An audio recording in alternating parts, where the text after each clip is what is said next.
A new sheriff tonight in Clear Creek County, and he's promising things will be different. Yeah, the sheriff takes over amidst the fallout of the shooting death of Christian Glass. That was the young man shot after calling for help when his car went off the road in June of 2022. Your reporter in the mountain, Spencer Wilson, met with the new sheriff today to talk about what's next. It's a new day with a new sheriff at the Clear Creek County Sheriff's Office. During his swearing-in ceremony this morning, he basically said there are good people still working here at the Clear Creek County Sheriff's Office, but he needs to make changes to make sure that the public trusts them and that they have absolute transparency. And will faithfully execute the duties of sheriff. Touting 27 years of law enforcement experience. Most recently serving as the U.S. State's Marshal for District of Utah. Sheriff Matthew Harris says it's not the first time he's been called to clean up a mess. And while he said he's just getting started at looking at what needs to be fixed in the office, he knows that trust is a big issue. We need to serve the community, and we need to serve the community better. And we need to build those relationships and rebuild trust.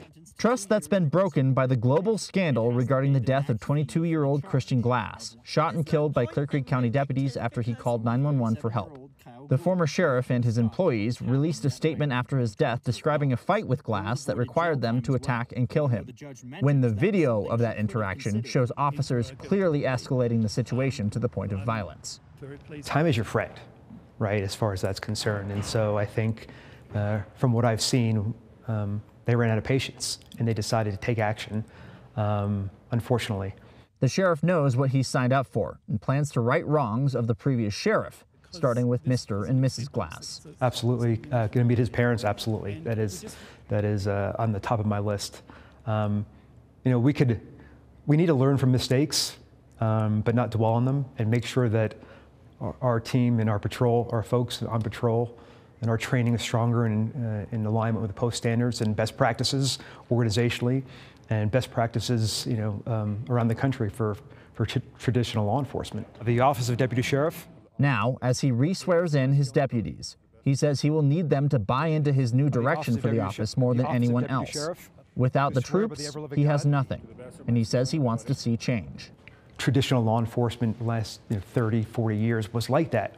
But we're seeing that change. We're seeing a lot of de-escalation training, a lot more, you know, they call it verbal judo, of really how to speak to people and better communicate. Already, the new sheriff has made drastic changes, relieving the current undersheriff of his duties and job, choosing to select a new undersheriff of his own choice.